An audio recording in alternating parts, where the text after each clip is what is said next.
So if you haven't already heard, the Chase Sapphire Reserve has increased its annual fee. In today's video, we're going to be comparing to its little brother, the Chase Sapphire Preferred. Now yes, the Chase Sapphire Reserve does have a lot of annual credits, but that is a trap that a lot of people tend to fall under. So don't get yourself caught. In today's video, we're going to be breaking down both cards to see whether or not it's going to be fitting your current lifestyle. And if you're new to this channel, my name's Andy. I'm a senior programmer analyst that loves to talk about personal finances. Here in this channel, we like to talk about credit cards, budgeting, and financial tools that can possibly help you guys out. But enough of that, let's go ahead and get started with the video. So starting off, we're going to go over the sign-on bonuses of each card. Usually with travel credit cards, they tend to have a higher sign-on bonus compared to its lower end cards or the no annual fee cards. With the Chase Sapphire Preferred, you're going to be getting 75,000 bonus points when you spend a minimum of $5,000 within the first 3 months. Now, you can see that it's kind of crossed out on the website because this is actually not a regular sign-on bonus that they usually have. Usually, they tend to only stick with the 60,000 points, but now since they're promoting the new premium card, they usually tend to elevate both cards. So, if you haven't already got this card, the 75,000 bonus points is actually a plus if you don't already have the Chase Sapphire Preferred. Now, on the other side, with the Chase Sapphire Reserve, you're going to be getting 125,000 bonus points. Now, to get that, you're going to have to spend a minimum of $6,000 within the first 3 months. So you can see how they're going to increase the amount you got to spend in order to get the sign-on bonus. So usually what people tend to do is actually wait until something really expensive comes in is when they try to add these cards to their wallet. But if you're already doing $6,000 on your day-to-day spend, then yes, this card will be benefiting you. But before you actually hop onto this card, let's actually see what the points multipliers are for each card. Because one card you may be using more in your day-to-day spend compared to the other. With the Chase Sapphire Preferred, you're going to be getting 5x on booking through Chase Travel, 2x on other travel, 3x on dining, 3x on online groceries. Now with the online groceries part is just something that I really don't agree with. I wish this is something that they allow you to actually just regularly use in a grocery store. Now yes, for people who already do online groceries, they order when they're at work, they just pull up to the drive-thru and just pick up. So yes, it may be benefiting you that way, but for someone like me, I actually like to go in there and look at my personal produce and actually pick out something that I want to pick out myself. So that is the downside of this card if you plan on using groceries in store. So if you're already on online groceries, good for you. You're going to be getting already that 3x points. Also, you're going to be getting the 3x on select streaming services and 1% on all other purchases. Now looking at the spending multipliers, you can already see that a lot of these multipliers you would already be using in your day-to-day spend. So I already went over the online groceries. You also get 3x on streaming services. So that can be like Apple Music, that can be Spotify, that can be Disney Plus, just anything that you pay for online streaming services. And then you get 3x on dining. Now, something that's often overlooked is that Chase offers bonus points equal to 10% of your total purchases made within the previous year.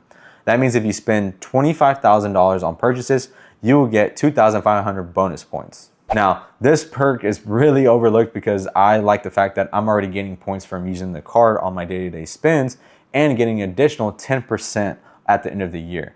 Yes, a lot of people will say that cent per point value is not worth it because it's only 10%, which yes, I get it. But if you're just using this card on a day-to-day spend and to be rewarded at the end of the year, I think that's just a plus additionally. Now, hopping over to the Chase Sapphire Reserve is going to be 8x on booking through Chase Travel, 4x on flights booked directly, 4x on hotels, 3x on dining worldwide, and 1x on all other purchases.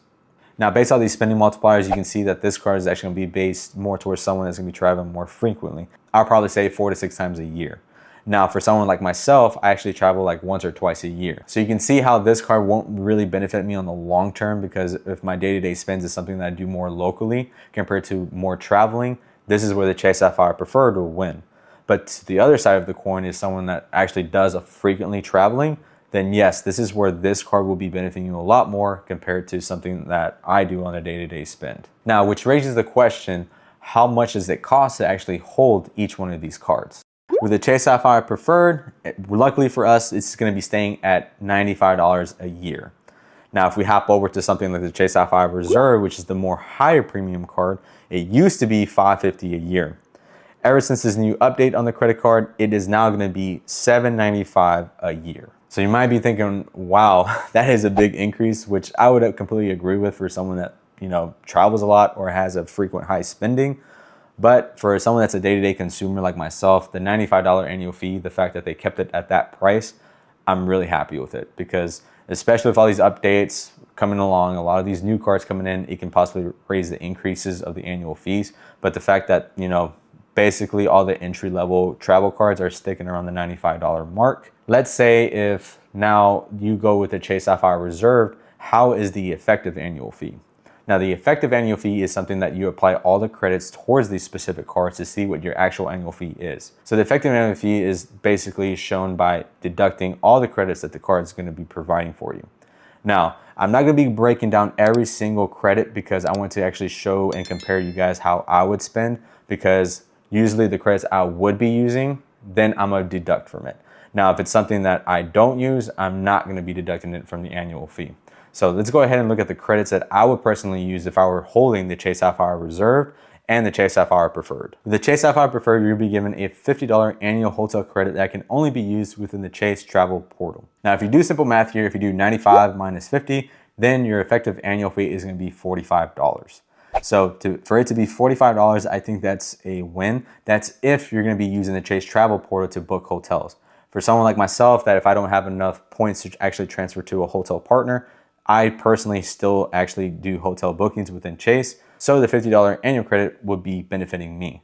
But let's say if you're on the other side, you don't like to book hotels within the Chase travel portal, then your effective annual fee would obviously go back up to $95. So to lose the $95, I'm willing to take that risk if I don't even plan on traveling for that year. So to lose the $95 of the effective annual fee, I'm more than willing to lose that cost compared to a higher premium card. With the Chase Sapphire Reserve, you're going to be getting a $300 annual travel credit. Now, with this premium card, the Chase Sapphire Reserve, this is like a really good perk because it actually doesn't specify what specific travel you can use it in. So let's say if you actually book a flight through the actual United, then you can actually deduct the $300 from booking it that way, or even a hotel. So based off what specific categories Chase qualifies under a travel, you will not earn points. It was just deducted from your actual travel credit when using this card. You're also going to be getting a $50 edit hotel collection, which is given to you in semi-annual credits, which is capped at $250. First one is going to be January through June, and the second one is going to be July through December. Now, with the edit collection, it may depend on who you are, because usually with the edit collection, it's going to be something that's going to be a lot more higher price compared to a day-to-day consumer. And I'm comparing it to myself because someone that does travel, I like to find the more affordable hotels to stay in. So the edit collection is going to be a lot more higher cost. On top of that, you're going to be getting a $300 dining credit, which is also split in semi-annual credits, which is capped at $150. That's going to be January through June, and then July through December. Now, the dining credit is going to be depending on what Chase decides. And what I mean by that is going to be a lot more of a higher end restaurant. So if you're someone that's willing to try these restaurants, which I included this into this review because this is something I would use if I had the Chase Sapphire Reserve to use like on a regular like date night or anything along those lines. But if you're a person that's not really going out to eat or don't plan on trying out new restaurants, that it's out your budget, then this credit may not be benefiting you. You're also going to be getting a $200 50 credit to Apple TV and Apple Music subscriptions. So this comes complimentary, but if you look at the fine print, there is an expiration date on this. So once it gets up to 2027, then this annual credit will be removed. Now, why is it going to be removed is basically, I think how it's working is that it's basically contracted. So once that timeline is up, they can actually renew that contract, or this is something that you will be completely losing. Now, I added this because a lot of people tend to use Apple Music. I personally don't, but I think this is something that a lot of people tend to use. So to get Apple Music and Apple TV already included for free, so you don't have to pay out of pocket if you're already using those products, I think this is going to be a great credit as well for you guys. Just to give out other notable mentions, you're also going to be getting Global Entry, TSA PreCheck, or Nexus credit, which is something that you get credited every 4 years. You'll also be getting Dash Pass, StubHub, Lyft, and Peloton. Now, with those specific credits, they do have the actual end date as well, which is going to be in 2027. Again, it follows the same guidelines as what it would be with the Apple Music subscription or the Apple TV, because once that contract ends, they can either renew it or they can actually partner up with someone else. So now, how would it be if I was actually holding the Chase Sapphire Reserve? So my effective annual fee for this card will be $195. And the reason being is because the only actual credits that I would be using is a $300 travel credit and a $300 dining credit.